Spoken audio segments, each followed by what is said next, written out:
అందరికీ నమస్కారం అండి. మన భగవాన్ శ్రీకృష్ణ ఛానల్కి స్వాగతం. ఈరోజు శ్రీకృష్ణ సందేశంలో మనం చూడబోయేది శ్రీకృష్ణుడు చెప్పిన మంచి విషయాలు. ఒకరి అదృష్టాన్ని ఎక్కువ చేసి చూడకూడదు, ఇంకొకరి దురదృష్టాన్ని తక్కువ చేసి చూడకూడదు. ఎందుకంటే ఎవరి తలరాత ఎప్పుడు ఎలా మారుస్తాడో భగవంతుడికే తెలుసు, ఎవ్వరికీ తెలియదు. కాబట్టి కాలానికి కర్మకు జ్ఞాపక శక్తికి ఎక్కువ. ఎంత కాలం తరువాత అయినా సరే మనిషి చేసే మంచి చెడులకు ఫలితం ఇవ్వకుండా వదిలిపెట్టదు కాలం. కాబట్టి కాలానికి కర్మకు మనం కట్టుబడి ఉండాల్సిందే మిత్రమా. నువ్వు కుండలు వేరైనా మట్టి ఒక్కటే, నగలు వేరైనా బంగారం ఒక్కటే, ఆవులు వేరైనా పాలు ఒక్కటే, అలాగే దేహాలు వేరైనా పరమాత్మ ఒక్కడే అన్న విషయం తెలుసుకోవాలి. మహాభారత యుద్ధంలో కర్ణుడు నేలకూలాడు. అతను చేసిన దాన ధర్మాలు మరణాన్ని అతని దగ్గరకు రానివ్వడం లేదు. అది గ్రహించిన శ్రీకృష్ణుడు, కర్ణ, ఇన్నాళ్ళు నువ్వు దానం చేయగా నీకు లభించిన పుణ్యం నాకు దానంగా ఇవ్వవా అని అడిగాడు. కర్ణుడు ఆనందంగా ఇచ్చేశాడు. అప్పుడు శ్రీకృష్ణుడు, నీకు ఏం వరం కావాలో కోరుకో కర్ణ అంటాడు. దానికి కర్ణుడు, నాకు ఇంకో జన్మ వద్దు, ఒకవేళ ఇంకో జన్మ అంటూ ఉంటే ఎవరు ఏమడిగినా లేదనకుండా సాయం చేయగలిగే హృదయం ఇవ్వు అని అంటాడు. ముక్తి కోసం దైవ దర్శనాలు అక్కర్లేదు, నలుగురికి సాయం చేసే గుణం ఉంటే ఆ దేవుడికి దిగివచ్చి నిన్ను ఆలింగనం చేసుకుంటాడు. ఇదే శ్రీకృష్ణ పరమాత్మ సారాంశం. ఒకసారి రుక్మిణి కృష్ణుడి చేతిలోని వేణువును చూసి ఇలా అడిగిందట, విడవకుండా కృష్ణుడు ఎప్పుడూ నిన్ను తన చేతుల్లోనే ఉంచుకుంటాడు కదా, పూర్వజన్మలో నువ్వు ఏం పుణ్యం చేశావు? ఆ రహస్యం నాకు దయచేసి చెప్పు అని వేణువుని అడిగిందట. నా లోపల డొల్ల ఏమీ లేదు, ఆ ఏమీ లేకపోవడమే నన్ను ఆ ఆనంద కిషోరుడికి దగ్గర చేసింది. కాబట్టి ఎవరైతే ప్రాపంచిక విషయాలని మనసులోంచి పూర్తిగా తొలగించుకొని మనసుని ఖాళీగా ఉంచుకుంటారో వారు సర్వాంతర్యామి అయిన ఆ మాధవుడితో సదా ఉండగలుగుతారు. ఎవరైనా సరే ఈ ఆధ్యాత్మిక రహస్యాన్ని తెలుసుకోగలిగితే చాలు అని చెప్పిందట. ఒకసారి రాధ కృష్ణుణ్ణి అడిగిందంట, కృష్ణ, నేను ఎక్కడ ఉన్నాను అని. అప్పుడు కృష్ణుడు, నాలో ఉన్నావు, నా ఆలోచనల్లో ఉన్నావు, నా ఊహల్లో, నా జ్ఞాపకాల్లో ఉన్నావు, నా ఊపిరిలో ఉన్నావు.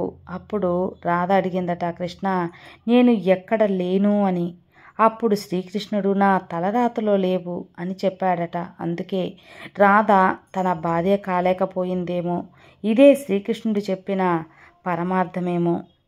బంధం ఎలా ఉండాలి అంటే ప్రేమను పంచేటప్పుడు రాధాకృష్ణుల్లా ఉండాలి, కృష్ణ సమయాన సీతారాముల్లా ఉండాలి, కొలిచే వేళ రుక్మిణి కృష్ణుల్లా, ధైర్యంగా నిలబడే వేళ శ్రీకృష్ణ సత్యభామల, ప్రేమని పొందే వేళ శ్రీనివాస పద్మావతిలా ఉండాలి.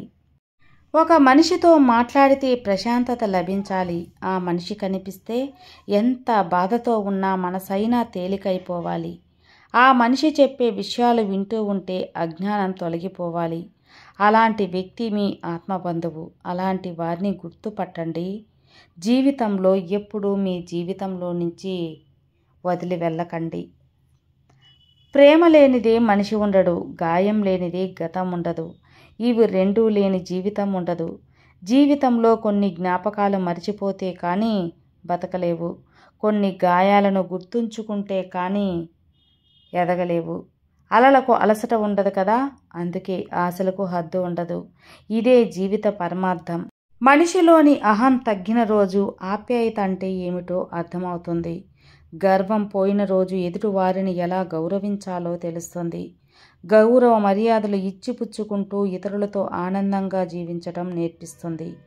నేనే నాకేంటి అనుకుంటే చివరికి ఒక్కటిగానే ఉండిపోవలసి వస్తుంది. మనిషికి భగవంతుడు ఇచ్చే సమస్యల కన్నా తమకు తాము కొని తెచ్చుకునే సమస్యలే ఎక్కువ.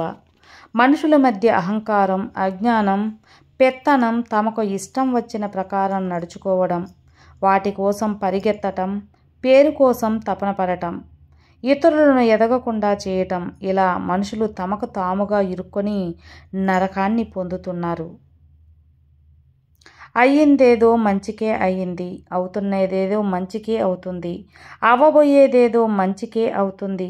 నీవేమి పోగొట్టుకున్నావని నీవు విచారిస్తున్నావు? నీవేమి తెచ్చావని నువ్వు పోగొట్టుకుంటావు? నీవేమి సృష్టించావని నీకు నష్టం కలిగింది? నీవు ఏదైతే పొందావో అది ఇక్కడ నుండే పొందావు, ఏదైతే ఇచ్చావో ఇక్కడే ఇచ్చావు. ఈరోజు నీకు నా సొంతం అనుకున్నదంతా నిన్న ఇంకొకరి సొంతం కదా, మరి రేపు ఒకరి సొంతం కాగలదు. పరివర్తన చెందడంలోనిదే ఎక్కువ ఆనందం ఉంది. పరివర్తన ఆనందంగా స్వీకరించాలంటే ధ్యానం అనేది తప్పనిసరిగా చేయాలి. గతమంతా మంచి జరిపించి వర్తమానం కూడా మంచే జరుగుతుంది, భవిష్యత్తు కూడా మంచే జరుగుతుంది.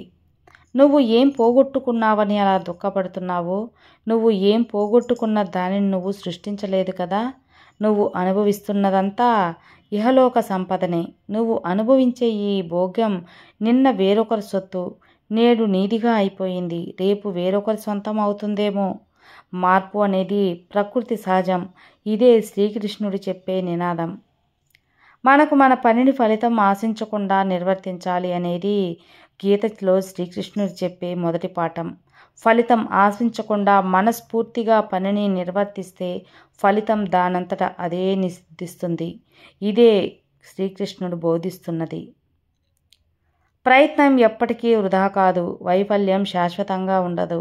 కొన్నిసార్లు చిన్న ప్రయత్నం కూడా నిన్ను ఉన్నత స్థాయికి కల్పిస్తుంది అని గుర్తుంచుకో.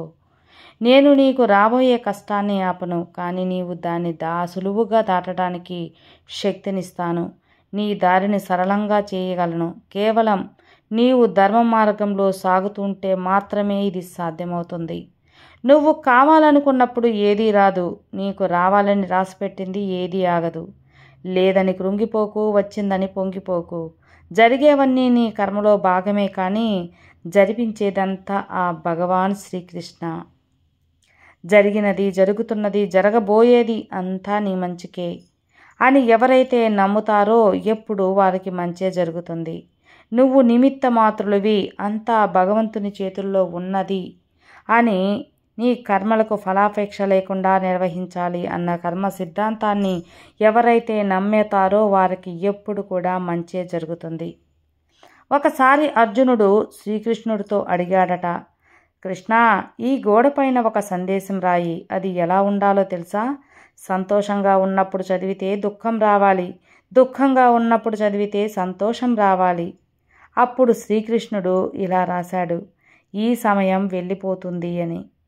అంటే ఈ సమయం వెళ్ళిపోతుంది అంటే దుఃఖంగా ఉండే వాళ్ళకి సంతోషాన్ని ఇస్తుంది, అంటే దుఃఖం పోయి సంతోషం వస్తుందని. సంతోషంగా ఉన్నవారికి బాధ వస్తుంది, అంటే దుఃఖం వస్తుందేమోనని.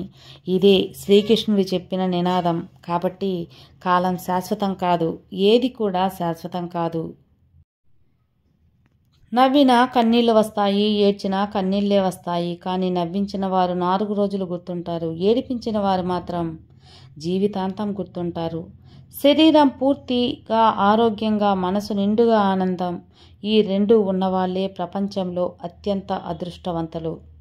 నీకు నీ జీవితంలో ఏది ఎప్పుడు రావాలో అప్పుడే తప్పకుండా వస్తుంది, ఏది ఎప్పుడు వదిలిపోవాలో అప్పుడే పోతుంది.